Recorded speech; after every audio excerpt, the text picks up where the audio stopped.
good evening, brethren and sisters and young people. We left Judah, of course, being the leader in the betrayal of Joseph, and we saw the motive for that, the prophet motive that was there in Genesis chapter 37 and verse 26. But because time was failing me, I failed to mention one important thing about what Joseph's brethren did to him. It says in the record that they stripped him of his coat. Remember that? They stripped him of his coat. They could have left him in his coat, couldn't they? But they stripped him of the coat, brothers and sisters and young people, because they hated the spirituality of Joseph. They disliked him immensely because he was the spiritual boy in the family. He was not popular for that reason. So they stripped his coat from him. And of course they took that coat, blood spattered, to tell Jacob that he'd lost his son, bringing about in Jacob's life one of the most horrendous periods of grief that the Bible ever records. Inconsolable grief that he went through for a very, very long time. 22 years, in fact, the length of the 38th chapter of Genesis. I think I might have said 15 earlier today. Incorrect. It was 22 years of grief that came upon Jacob. And that's the period that covers Genesis 38, 22 years. And in that there's packed a lot of things. And I suppose you're a bit like me. Sometimes when I read this record I think to myself, well, why is that there? Look at all the grubby things. Look at the things that Judah gets up to. Look at the things that we read in this chapter. And you wonder why it's there. Well, it's there for a very important reason, obviously. It's there because, you see, it sets forth the typical framework. We spoke briefly about that in our first study. Because the character of Judah is the character of the nation to whom Christ came.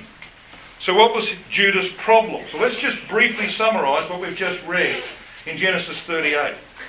In verse 1, he has friendship with the world, which James, when writing to the diaspora, says to them in James 4 verse 4, that friendship with the world is enmity with God. So that was his first problem. Then we read in verse 2 that he marries an alien. He marries outside the truth. In verses 7 to 10, he has two evil boys that Yahweh kills. I'll comment upon that in a minute. In verses 11 to 14, he's a covenant breaker. He fails to keep a promise to Tamar and is entrapped by it in due time. In verses 15 and 16, he's a fornicator, like Esau, Hebrews 12 and verse 16. And in verses 24 to 26, he's exposed as a hypocrite. And of course, hypocrisy was a major failing of the Jewish religion in the times of our Lord Jesus Christ. He was always pointing out the hypocrisy of the people to whom he came. Matthew 23 verse 13, not the least of those. So what we have here in the life of Judah in this 22 years after the betrayal of Joseph is actually an encapsulation of the character of the people that Christ had to deal with.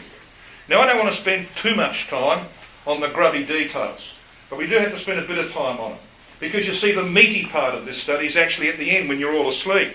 It's actually when we get to the end of Genesis 38. This is when we get to the meaty part, the beautiful part of Genesis 38. And the birth of those two boys from Tamar, Pharez and Zara. And we're going to see just how wonderful that is. It's one of those allegories, that beautiful allegories that's found in Genesis. Like the one that we've done in our readings today in Galatians chapter 4. We'll come to that a little bit later. Now you might have picked up from the title of these first two studies that I'm suggesting that this is the basis of Luke chapter 15 and 16. Now we'll come to that, God willing, tomorrow in our first study. We'll have a look at the parables of the lost. We're going to find that here in Judah we've got both the sons. You know, you've got the son that was lost outside the house, you've got the son that was lost inside the house. Just the other way around. Because in chapter 37, up to that point, the betrayal of Joseph, Judah is clearly lost inside the house. He's driven by the prophet motive. You know what the parables of the lost are about, don't you? You've got the parable of the sheep, the parable of the coin. What do you think about when you think about coins? All right, the prophet motive. So we'll come to that and we'll show as best we can that what we have here in Judah is the whole package of what Christ encountered. And they are there in the parables of the lost of Luke chapter 15. More of that tomorrow. So what happens here in chapter 38 is that having been lost inside the house, he ends up being lost outside the house. He leaves the truth, as we say in our language. He leaves the truth. He leaves his family. He leaves his father. He goes out. He makes friends in the world. He marries in the world. He has absolutely no interest in the things that belong to Israel. And you know that that happens over and over again, don't you? People who are lost inside the house invariably at some point will be lost outside the house. That's how it works. And so Judah ends up in a pile of trouble and a pile of misery. And we're going to see that because God hasn't given up on him. God hasn't given up on him. And so Judah is going to find the hand of God working in his life quite dramatically, and he's going to find it very, very painful indeed. So that's the story of Genesis 38. So let's dig down to some detail. I love the way that our reader began reading verse 1. Thank you very much for that, because he must be listening to Alexander Scorby, putting a bit of emphasis into the reading. Verse 1 of Genesis 38 says this: "And it came to pass at that time," now there are people who argue about what that means. They say, oh well, the Hebrew would allow for this to be before the betrayal of Joseph, etc. I don't believe that. Just read the record. It's pretty simple. The context is pretty simple. This is after the betrayal of Joseph, I believe. And what we have here now is 22 years to the end of this chapter, before the events unfold, and obviously in due course Joseph is made known to his brethren. So it reads in verse 1 that he went down from his brethren. Now in the Hebrew the word is yarad. It means to descend. And of course this is talking about what happens spiritually as well, isn't it? He was going down. It doesn't finish there because it goes on to say this. And he turned in to a certain Adullamite. Turned in? What does that mean? Take a motel for the night? No. This phrase, turned in the Hebrew is the word natar. It means to stretch or to spread out, and by implication to bend away. And Strong says, including moral defection. So you see, when he's turning in to this Gentile, he's actually turning away from the things of his heritage. He was brought up in the truth. He had the heritage of the truth. But now he's gone down. He's gone to the world. He makes friends in the world. And he's doing this because there's moral declension at work here in the life of Judah. And it goes on to say that he came across this Adullamite, certain Adullamite. Now the word certain in the Hebrew is ish. And ish, of course, can mean, in certain contexts, it can mean a great man or a mighty man.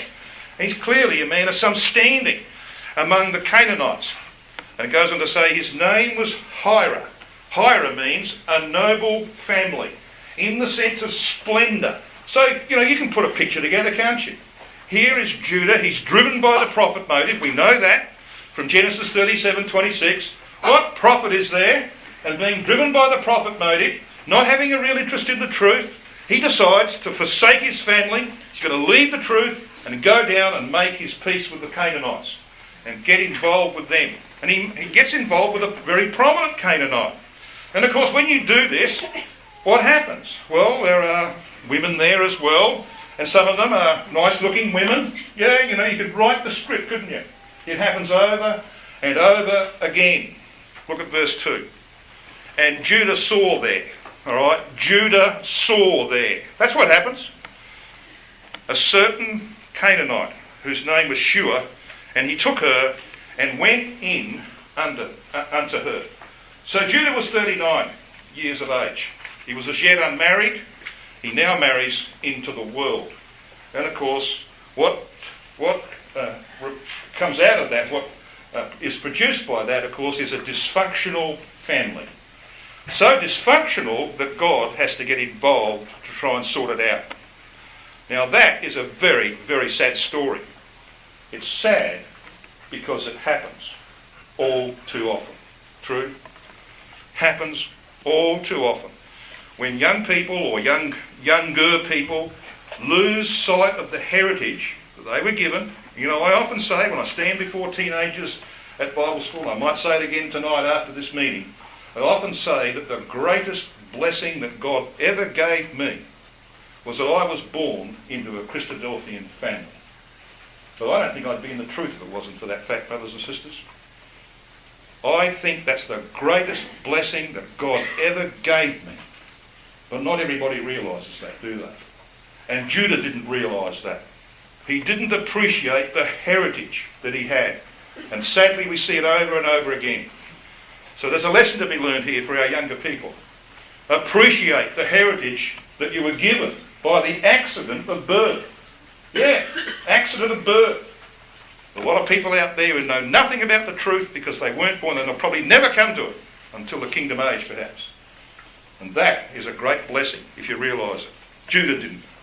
So what happens? Well, verse 3. She conceived and bare a son, called his name Now, means awake or watchful. And by the way, that word son that precedes it is the Hebrew word ben. And ben means the builder of a family. How would you like to build your family, brethren, with this boy that Yahweh kills? He is so wicked. He's the product of a dysfunctional family and God can't tolerate him. Puts him to death. Would you like to have your family built by that boy? So, what awake or watchful, that's a misnomer, as it proved to be. All right, what does he do? Well, it says in the record, in verse 4, she conceived again and bare a son, and she called his name Onan. Now, Onan means strong, but he was strong, all right, but only in the ways of the flesh, as it proved. And both of these boys are going to end up in a box, both of them, because God gets involved. And we read on in verse 5, and she yet again conceived and bare a son, and called his name Shelah. Now, Shelah means a request or a petition, and he was going to be the subject of a request and a petition, this boy, because he was promised, of course, to Tamar after the death of and Onan. And Tamar would have kept on reminding Judah, you know. She would have said, you know, the promise was that I could have Shelah when he gets a little older. And she never got him, because Judah couldn't keep a promise either. So what happens? Well, the record tells us what happens. Judah took a wife, verse 6, for his firstborn, whose name was Tamar, the palm tree. Now, it appears, it's evident, because he's only got 22 years for the whole chapter, it's pretty evident that was married when he was around 15 years of age. And that's not unusual. Those of you who know a little bit about the historic chapters of the Bible, especially in the latter years of Judah's history, will know that they married very young in those days. I'm not recommending that, by the way. But it appears as though he was about 15 years of age, or thereabouts. Quite young, of course, and obviously irresponsible. And we read this, verse 7. And Judah's firstborn, was wicked in the sight of Yahweh. Now that word wicked is the common word, re'ah, in the Hebrew means bad or evil or malignant. Rotherham simply translates it, he was displeasing in the eyes of Yahweh. And so God slays him. Yahweh slew him, the record says. Now, think about this for a while, brothers and sisters. Do you think that Cain's crime of murdering his brother was more serious than the crimes that committed, or that Onan, his brother, committed, recorded here in this chapter? Probably not. I think they were probably far more serious. Cain's sin was far more serious. You wouldn't compare this to what Cain did to his brother. Did God kill Cain? No. He chased him away. He didn't kill him. Can you tell me of any record where God steps in to kill the children of someone that he's interested in?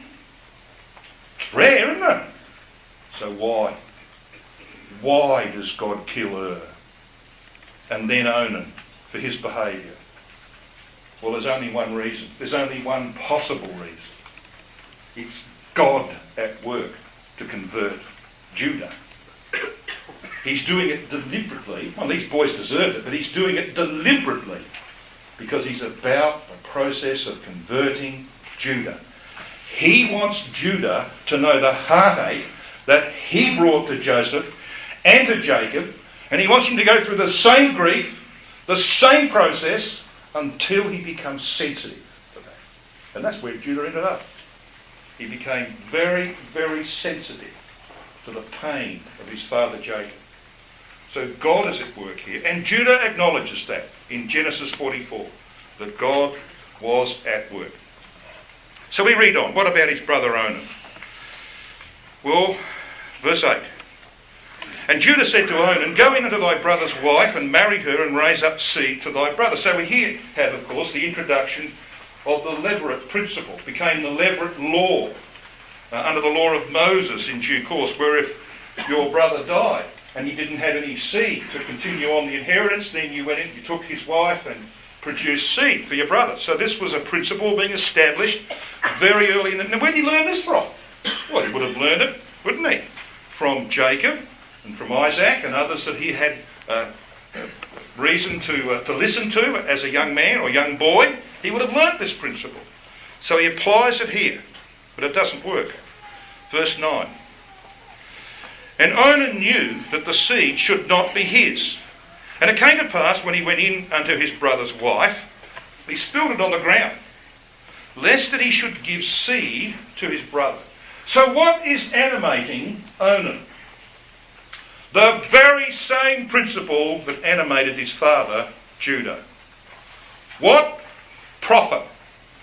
That was the principle. Now think about this. If you're in his position, you think about it and think, yeah, well, I'll take Tamar and go in unto her and I'll get the sensual pleasure out of that experience, but I'm not going to go any further. I'm not going to impregnate her because that will bring me responsibility. I will then have responsibility for the child that's produced. So I want the pleasure, but I don't want the responsibility. Now our world wouldn't be motivated like that, would it? You know, we see so much of that, don't we? People want the pleasure, they don't want the responsibility. Now that's what motivated Onan. And so God said, right, I killed your brother, I'll kill you. So he takes him out of the way too. So he's got two tragedies within a very short space. Two boys, gone. Imagine what this is doing to his wife, what it did to him. Well, his wife doesn't last too much longer either. She probably dies of a broken heart. Go on to read this in verse 10. The thing which he did displeased Yahweh, therefore he slew him also. Then said Judah to Tamar, his daughter-in-law, remain a widow at thy father's house till Shelah my son be grown. For he said, lest peradventure he die also, as his brethren did. Now, hang on. What did I just read? Did you read that? Do you know what he's doing, brothers and sisters and young people? He's actually saying that his two boys died because of Tamar. She's the problem. Read it again. In verse 11. Remain a widow at thy father's house. So the first thing he says to him, look, get out of here. I don't want you in my house. Because you're a problem. You go and live in your father's house. Yeah, you put on your widow's garment. Go and live in your father's house. I don't want you around here. And then we read this. Till Shelah my son be grown, for he said, lest peradventure he die also. He's implying that the problem was not or Onan, it was Tamar. And that's why he didn't give Shelah to Tamar. Even when he came of age, at the same age that and Onan were, about 15, and she knew that. She knew what age they were. And when Shelah got to that age and she was not given to him as wife, she knew something was wrong. He was blaming her for the death of his sons. Now this would never happen. We would never have this happen in our community, would we?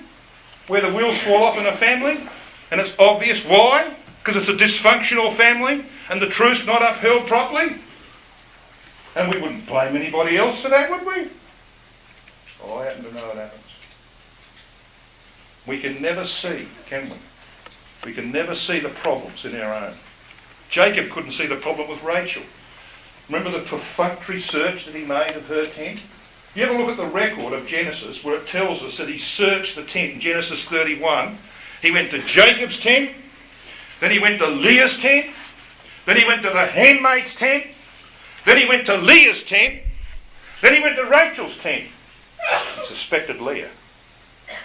He did not suspect Rachel. And she makes a lame excuse. Oh, Dad, it's that time and I can't get up. Oh, don't worry, dear. I don't really suspect you. She's sitting on him. You never suspect the people like yourself. Right? You're blinded to that. That was his problem. And Judah is blaming Tamar for the death of his 2 boys. And that's why he won't give. He will not give Shelah to her. We read on in verse 12. In the process of time, the daughter of Shua, Judah's wife, died. So here's the 3rd tragedy in a short space of time. You know what it's like. I don't have to tell you anything about this, do I? You get tragedies happen like that. It rocks you to your foundations. Now this has got, it's a triple whammy. A triple whammy. He's lost 2 boys, and now he's lost his wife. And we know he's grieving. You know why we know he's grieving? Because it says in verse 12, and Judah was comforted. So how's he going to get his real comfort, do you think? What's he going to do to sort of get rid of this grief that he's feeling? Well, go back to the prophet. Go back to the prophet. So it says at the end of verse 12, he went up to his sheep shearers to Timnath, he and his friend Hira the Adullamite. So they go back to business. That'll take the pressure off. Right? But unfortunately, he's forgotten something. He's forgotten the promise that he made to Tamar, that she would be given to Shelah, his 3rd son, when he came of sufficient age. He's forgotten the covenant that he made. So he's a covenant breaker as well. He puts profit before anything else. But Tamar's not going to have anything of this. She's not going to have any part of that. She takes the law into her own hands and she prepares herself to trap Judah, to trap him, so that we read in the record that she prepares herself by a place called Enaim. See, there it says in verse 14, she put her widow's garments off from her and covered her face with a veil and wrapped herself, sat in an open place.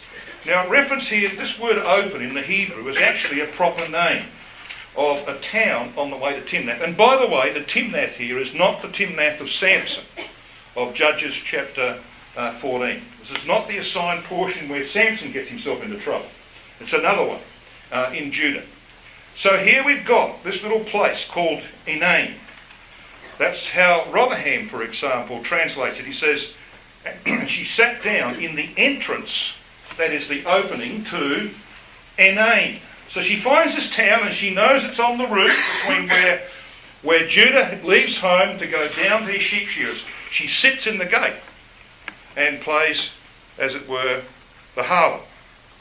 And we read in verse 15 that Judah sees her and he falls victim. She covered her face, as harlots did in those days, and he turned unto her by the way. What language? Isn't that such beautiful language? Isn't this what happens when sin strikes? Turned unto her by the way.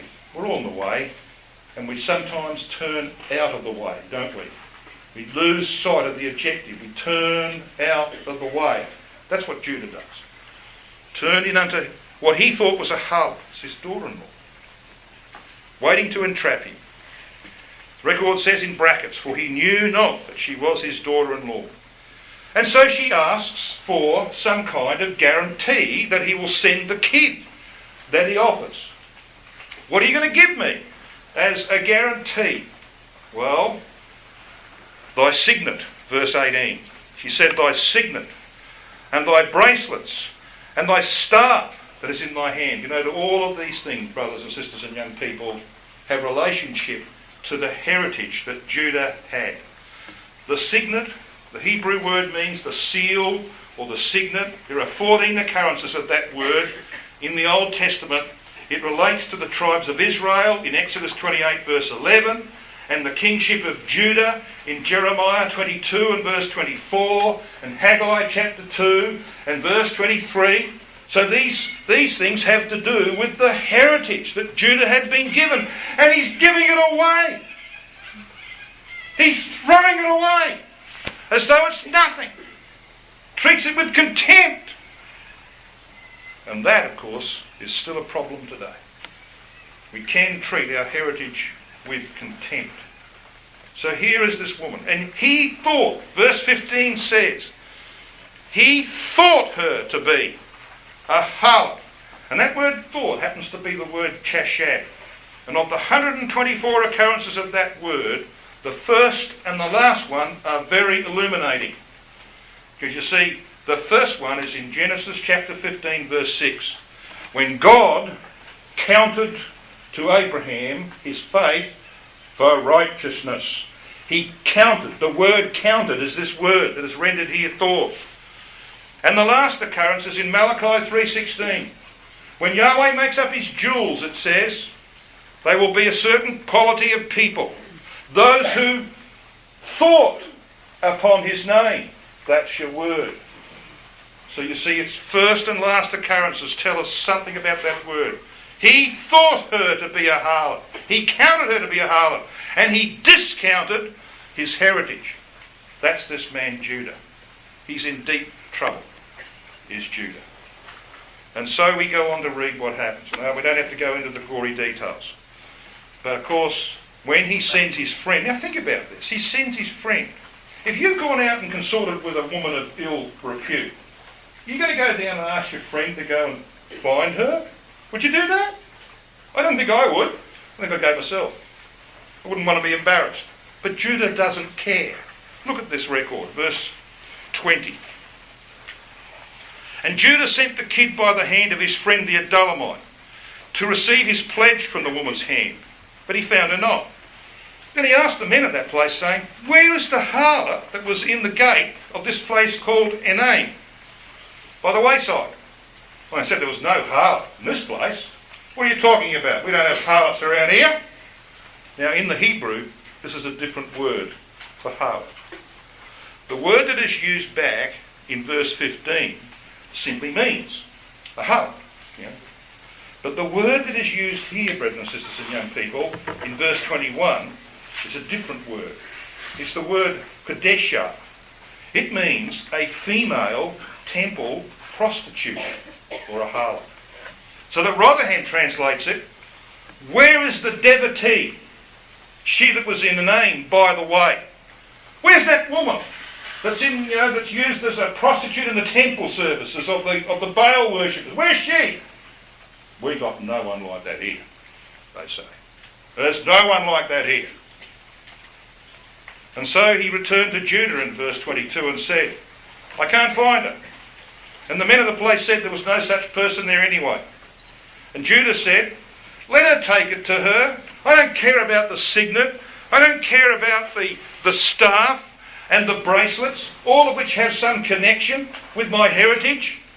I don't care about that. He says, lest we be shamed. Shamed? He's a Christadelphian. Lost outside the house. Disgusting behaviour. Lest we be shamed, he sends his friend to collect his pledge. You know, I don't think I'm overemphasising it. Judah is at the bottom of the barrel, isn't he? Right at the bottom of the barrel. But God's at work. God is at work. And slowly but surely, he's turning the mind of this man. And next comes the biggest blow of his life. We read in the record of Genesis 38 and verse 24. But it came to pass about 3 months after that it was told Judah, saying, Tamar, the palm tree, the upright one, the one that we're told in Psalm 92:12, doesn't bend, it goes straight towards the light, the upright one, and she wasn't particularly upright in this matter, of course. Tamar, thy daughter-in-law, hath played the harlot. And also, behold, she is with child by whoredom. And Judah said, bring her forth, and let her be burnt. Oh yeah. Mr. Hypocrite. Well, she's kept the pledge. She's got the evidence. So in verse 25, when she was brought forth, she sent to her father-in-law, saying, by the man whose these are, the signet, the bracelets, the staff, you recognise them? By the man who owns these, I am with child. And so Judah acknowledged them in verse 26. And he said, she hath been more righteous than I. That wouldn't have been hard. She's been more righteous than I. Because that I gave her not to Shelah my son when I should have. And she knew I should have. I didn't give him. I didn't keep my promise. So she took the matter into her own hands, and here I am. I'm trapped, and I deserve it. That's what he's saying. I deserve it. It's the start, brothers and sisters, of a process. It's the process of Proverbs 28. I want to take you to Proverbs, just to get away briefly from Genesis. Proverbs chapter 28. Now, if you haven't been through this, and the need for this, then tell me your secret, please. I want to know what your secret is. Because all of us will find ourselves in this position where we need to acknowledge our sins and make a new start. Proverbs 28 in verse 13 and 14. He that covereth his sins shall not prosper. The word sins there, by the way, pesha means revolt or rebellion. And that's exactly where Judah was, rebelling against his heritage. He that covereth his sins shall not prosper. But whoso confesseth and forsaketh them shall have mercy. There's not, maybe. Confesseth and forsaketh shall have mercy. And then it says in verse 14, happy is the Adam, and that's what the Hebrew word is, happy is the Adam that feareth continually. That's the word that's used of the continual burnt offering. Alright? It's deliberately drawn from that. Happy is the Adam that feareth continually. But he that hardeneth his heart shall fall into mischief. So you want to harden your heart and say, oh no, not me, I wouldn't do that. You're in trouble. Judah has taken the first step. Publicly confesses, she's more righteous than I. I'm the problem here. I'm the one that's caused all this. I didn't keep my promises.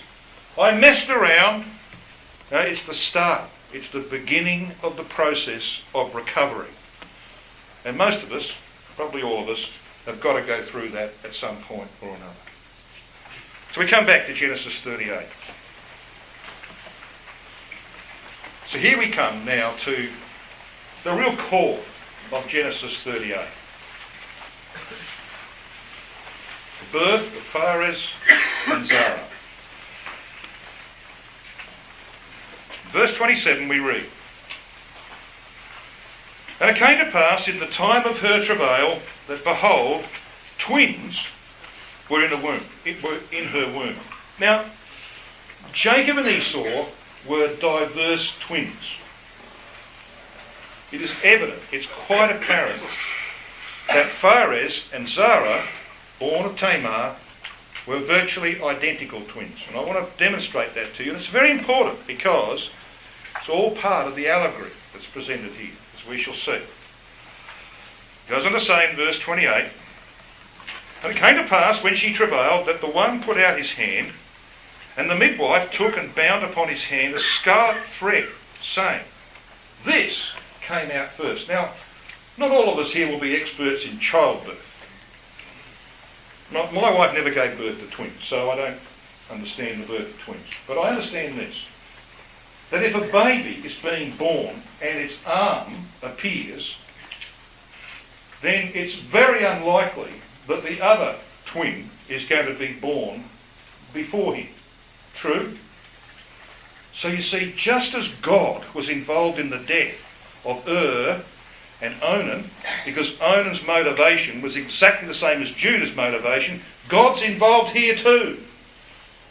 This is not, I mean, you ask someone who knows about childbirth, you ask a midwife whether this could happen, and they will, no. The child's half out. You can't have the guy behind being born before. That's not going to happen. It does happen. So why? Clearly divine intervention. Why? We need to answer that question. Well, the one thing we do know is that the boy that put his hand out first has a red cord tied to it. So he's identified. All right? You know he's going to be born second because he comes out second. But it looked as though he's going to be born first. It's very important. Verse 29. And it came to pass as he drew back his hand that behold his brother came out. And she said, what's going on here? How hast thou broken forth? This breach be upon thee. Therefore she called his name Phares. Now Phares as a name means a breach. That's what the root word Peretz is rendered there, breach. That's how you get this name, Phares. So it has this idea of breaking forth or a breach. Then verse 30 says, and afterward came out his brother that had the scarlet thread upon his hand, and his name was called Zara. Now Zara means rising, or from the east, the brightness of the rising dawn. Okay, so this boy is named. The light that's going to develop, well, we're going to see the part that he plays in the divine scheme of things. So what about this red cord? You know, it's beautiful because it goes off into the rest of the scriptures, this red cord. The words we have here in verse 28 are a scarlet thread. In the Hebrew, the word is shani. Scarlet, crimson, properly, of course, the insect Coccus ilicis, the dried body of the female yielding the colouring matter from which they made the dye, was used for dyeing cloth, to scarlet or crimson. And so this word is commonly used, of course, under the law. Shani occurs 42 times in the Old Testament. The 33 occurrences in the law of Moses are always with the other Hebrew word tolar, the crimson grub. So they used to have this grub that had this strong red colour in it, and they dried it and got that, and they used it as a dye. So there's a red scarlet cord. As I said, it's going to play a very important part in history to come. So what we have here, brothers and sisters and young people, is a divine allegory. Now before I launch into it, I want to take you to Galatians chapter 4, because this is our readings for today, the New Testament. Let's go to Galatians chapter 4 and remind ourselves of the very fundamental allegory that Paul presents in the two women and the two sons. The two women, of course, are Hagar and Sarah, and the two sons are Ishmael and Isaac. We need to wrap our minds around this allegory because we're going to find that it occurs twice more in the record of Genesis. And here in Genesis 38 is one of them. The other one's going to be Genesis 48. We'll come to that later on in our studies, God willing. So here in Galatians 4, Paul says in verse 21, tell me, he says, ye that desire to be under the law, do ye not hear the law? For it is written that Abraham had two sons, the one by a bondmaid, the other by a free woman. Now we know who these are because it goes on to tell us. But he who was of the bondwoman was born after the flesh, but he of the free woman was by promise. Which things are an allegory, says Paul. For these two are the two covenants. So the two women represent two covenants. So who are they? The one from Mount Sinai, that's the law of Moses. Hagar represents the law of Moses in the scheme of things. She is the type of the law of Moses. And the children, or at least the son that she produced, Ishmael, is characteristic of the kind of children that unfortunately the law produced. Ishmael was circumcised at age 13. The Jews boasted about circumcision. He might have been circumcised in flesh, but like those who followed him, he was not circumcised in heart. So he's a very fitting type of Jews living under law. So Hagar represents the law of Moses, given at Sinai, Ishmael those living under the law. Verse 25 tells us that. For this Hagar is Mount Sinai in Arabia, and answereth to Jerusalem, which now is, and is in bondage under the law with her children. Then we read this in verse 26. But Jerusalem, which is above, is free, which is the mother of us all. For it is written, and this is a quotation, of course, from Isaiah 54, verse 1, Rejoice, thou barren that bearest not, break forth and cry, thou that travailest not, for the desolate hath many more children than she which hath an husband. Now we, brethren, as Isaac was, are the children of promise. So Sarah clearly represents the Abrahamic covenant. And the children born of that covenant are born by faith. And therefore, they are the spiritual Israel. So we've got this allegory which Paul presents to them. I think most of us are very, very familiar with it. We may not be familiar with the one that occurs at the end of Genesis 38. So let's come back and have a look at it.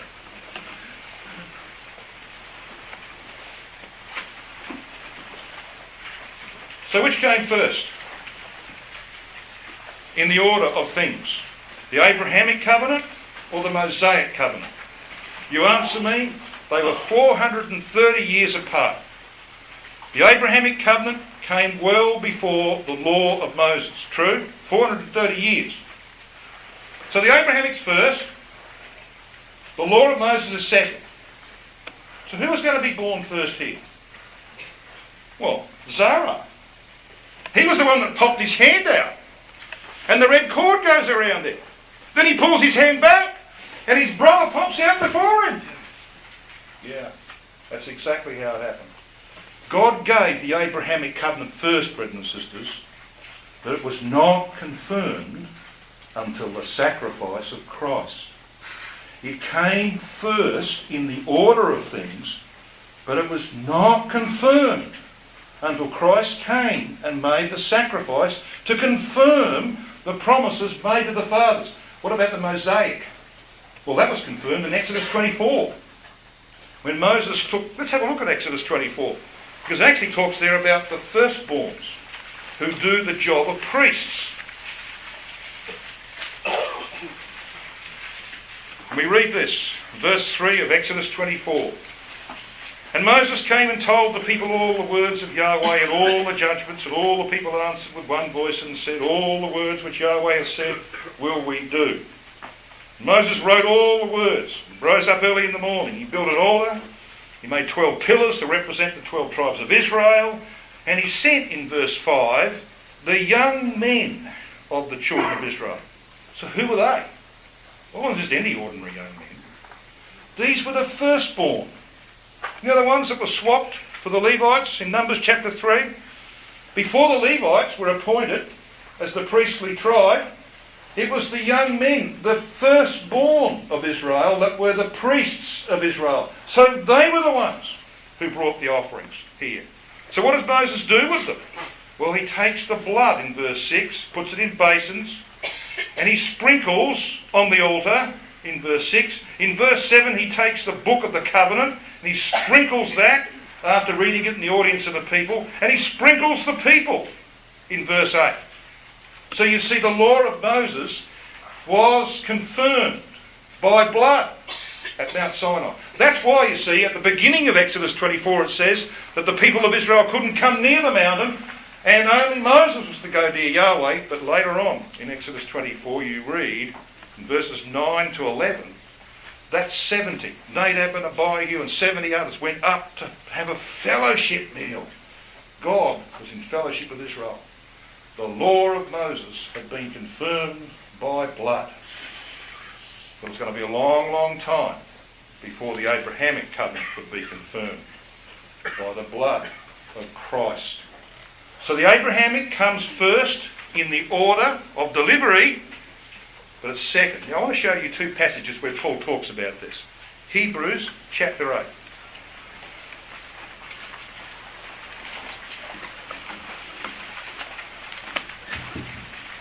Hebrews chapter 8, Paul is talking about these two covenants.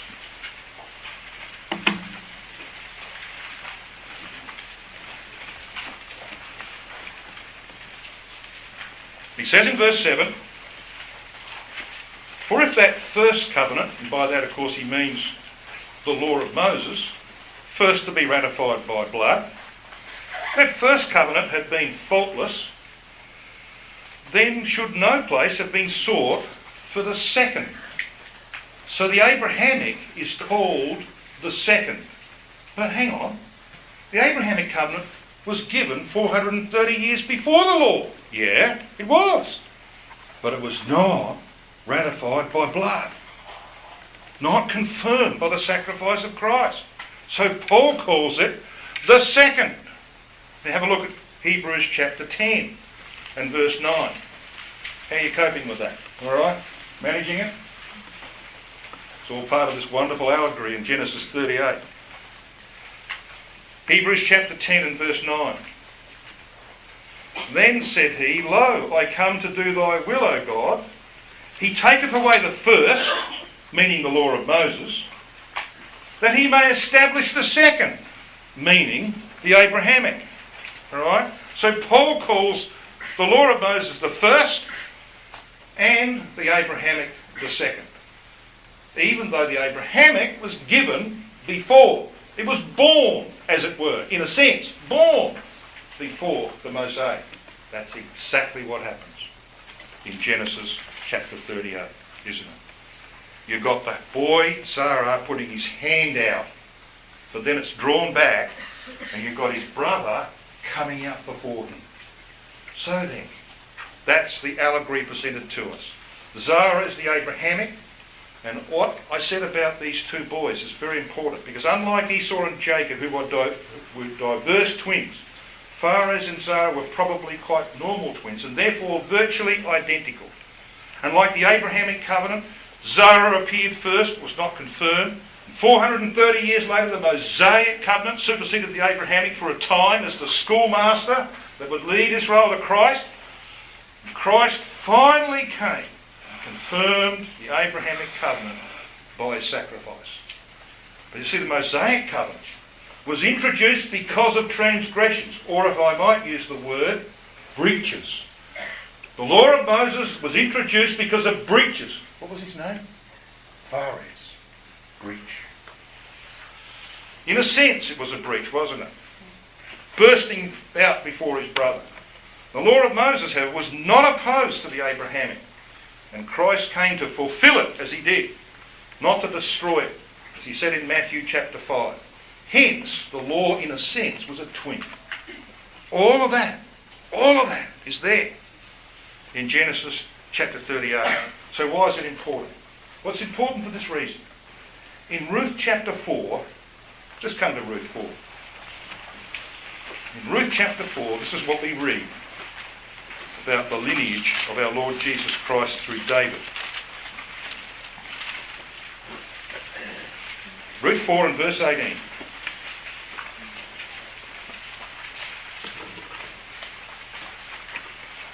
We might ask the question, brothers and sisters and young people, if Pharez in the allegory represents the law of Moses, why was Christ in the line of Pharez?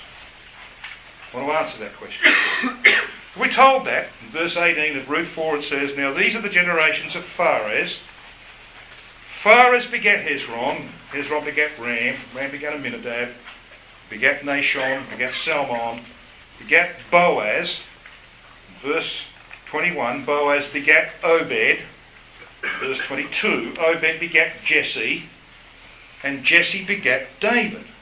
So when you come to Matthew chapter 1, that's the genealogy that's given, the line of Christ. Okay? So why was Christ born from Pharez?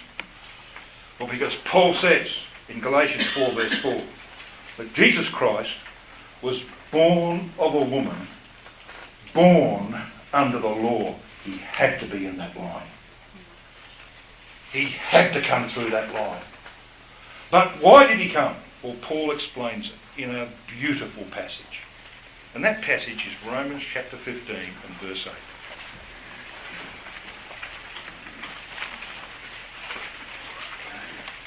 8. Now I recognise that this is maybe a little complicated in part, but you'll see the reason for it in a minute.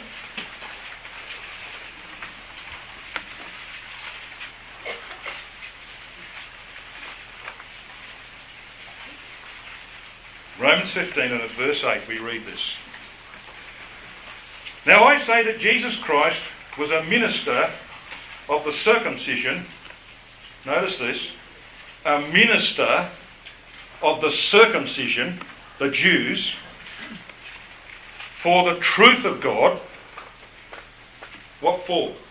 Why was he born amongst the Jews? Why was he born under the law? Why was he born of a woman? To fulfill the scriptures. That's why. But really, what for, Paul? Tells us at the end of verse 8. To confirm the promises made unto the fathers. That's why.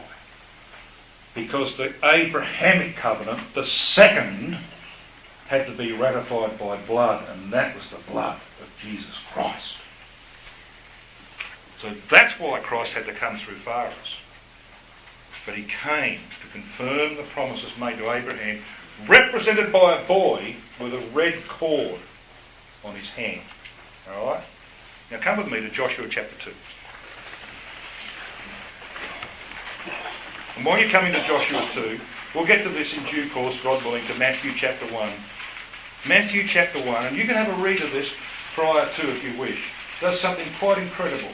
In the genealogy that's provided in Matthew chapter 1, normally with genealogies you go from son to the next eldest, to the next eldest, and so on. You go down the genealogy, don't you? Alright? Doesn't happen in Matthew. Both Phares and Zara are mentioned in Matthew chapter 1. And immediately you read of Rahab and Ruth, Gentiles, who came into the faith through the Abrahamic promises. And we meet one of them here in Joshua chapter 2. Her name is Rahab. She's a harlot. In the scheme of things, brothers and sisters and young people, she represents the remnant of Jewry post-Armageddon, when the 2/3 have been destroyed by the events of the Gogian invasion and the great earthquake, the Holocaust that will occur at that time, and the 2/3 of Zechariah chapter 13 and verse 8 perish. A third, a refined third, will be brought through the fire. Rahab, in the divine scheme, the beautiful prophetic scheme of Joshua, represents that refined third. How do we know? Well, there's many indications. You know what they do to Rahab and her household? Do they come straight into the camp? No. They're left outside the camp. Outside the camp. Until there's a cleansing. And then they're brought in. And when she comes in, she marries who? Salmon. He's in the line of Judah. And through her is going to come, ultimately, the Lord Jesus Christ. She's a red cord lady, is Rahab. Let's have a look at it. I only want one verse in Joshua 2. It's verse 18.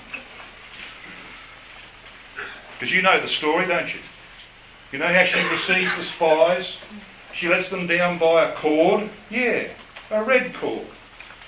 And what did the spies tell her to do with that red cord? Well, they said, tie it in the window. And when we come, if you and your house are here in this place, you'll survive. You'll survive because of faith. So she puts the red cord in the window. Look at verse 18. Behold, when we come into the land, thou shalt bind this line of scarlet thread, so here's our word, scarlet thread, in the window, which thou didst let us down by. And thou shalt bring thy father and thy mother and thy brethren, and all thy father's household home, and it shall be, if it goes outside the doors, will perish. You stay in here, with that red cord in your window, you're safe. Well, I think some of you might know. That little word line there. So the word line in verse 18, it's the Hebrew word tikvah. Tikvah. You've heard of ha-tikvah. Yeah? This is the Hebrew word that is rendered preeminently hope or expectation. Now that is interesting, isn't it? Put this line, this scarlet thread, which is all about the hope of Israel, which you now have burning in your heart, Rahab. And you'll survive. So the red cord plays a very important part in the life of Rahab the harlot, and she ends up in Matthew chapter 1. We'll get to that in due time. Now come to chapter 7 of Joshua. There's another man who belongs to Judah, the tribe of Judah. And in the scheme of things, Achan, the troubler of Israel, sets forth the type. Joshua chapter 6 is the Armageddon chapter of the book of Joshua. Joshua 7, we have the cleansing of the house of Judah. What's the very first thing that Christ will do as a result of and immediately after Armageddon? You all know. He will cleanse the house of Judah. Save the tents of Judah first. And we'll come to this a bit more in later studies. Our Lord Jesus Christ, it's his first work. He establishes, when the earthquake has split the Mount of Olives and exalted Mount Zion and the dust settles, the very first thing he does is put the throne of David there at the foot of Mount Zion, and the next thing he does is bring up the Jews that have survived. Someone says to him, what are these wounds in your hands? And you know the rest. The very first thing he does, the very first thing that happens after the Armageddon chapter in Joshua. It's about the cleansing of the house of Judah. So who's the man that's prominent in this? Well, we read in verse 16 of Joshua 7. So Joshua rose up early in the morning and brought Israel by their tribes, and the tribe of Judah was taken. And he brought the family of Judah, and he took the family of the Zarhites, the descendants of the little boy who had the red cord around his wrist. Took the descendants of Sarah, the Zarhites. And he brought the family of the Zarhites man by man. And Zabdi was taken. And he brought his household man by man. And Achan, the son of Carmi, the son of Zabdi, the son of Zerah, or Zara, goes right back to his heritage in Genesis 38, right back there, of the tribe of Judah, was taken. Joshua, of course, says to Achan, what have you done? Acknowledge what you've done. Give the glory to Yahweh. And he does that, and of course he's stoned. He ends up under a pile of stones with his family, who were conversant with him in the sin. So he doesn't meet a very pretty end. Why? What was his problem? You know what his problem was? A garment made from scarlet threads. That was his problem. You read with me Joshua chapter 7 and verse 21.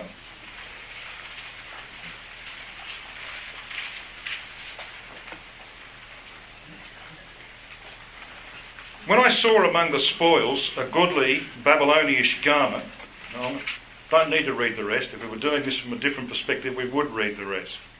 That's all I want. You know what those words are in Hebrew? Babylonish garment. Shinar Adareth. Shinar. What do you know about Shinar? Well, wasn't that the place that Nimrod took his rebels to build the tower? To rebel against Yahweh? Yes. Yeah. Well, who was Nimrod's wife? Semiramis. Did you know, brothers and sisters, that the name Semiramis is a Greekised form of an Akkadian name? It's the original language of the area where Nimrod came from. Not that far from Ur the Chaldees, by the way. Alright? In the Akkadian, Semiramis' name was Summa Amat. When you take that Akkadian word, Summa, and bring it to Hebrew, you know what you get? Shinar. So this garment that Achan took from the city of Jericho, which was devoted to destruction because it was the centre of Babylonian worship in Canaan, and represented everything that Nimrod stood for, He took a Babylonian garment, which was a priestly garment, by the way. He's destroyed. And here is a man who has a heritage. The forefather was born with a red cord on his hand. And he doesn't appreciate his heritage. I wonder who he's like. I think he might be a little bit like Judah,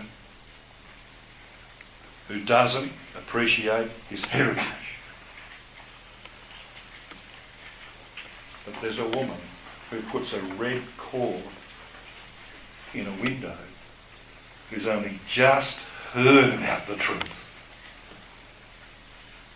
because she really believes in the hope of Israel, like you and me.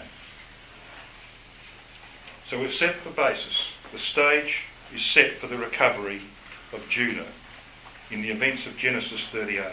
Do you know how he ends up in that chapter?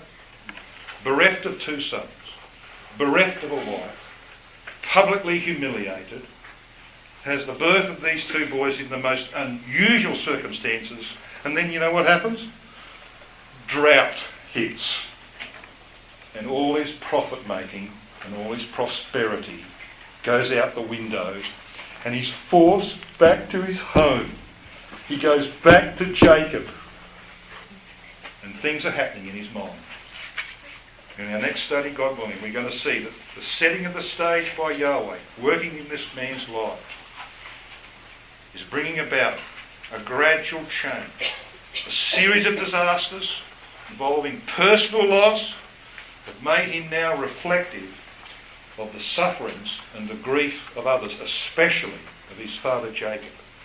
And this is the man who in our study tomorrow is going to say, in the presence of his brothers, in the presence of Joseph, who he doesn't know yet, he's going to say, I'm not leaving Benjamin here because I can't do to Dad what we did 22 years ago. Can't do it. What a change. You know the lesson we're going to learn from that, brothers and sisters and young people? God can save anyone if they'll respond. You can be right at the bottom of the barrel. But if you suddenly wake up to yourself that God's at work in your life, he can do for you what he did for Judah.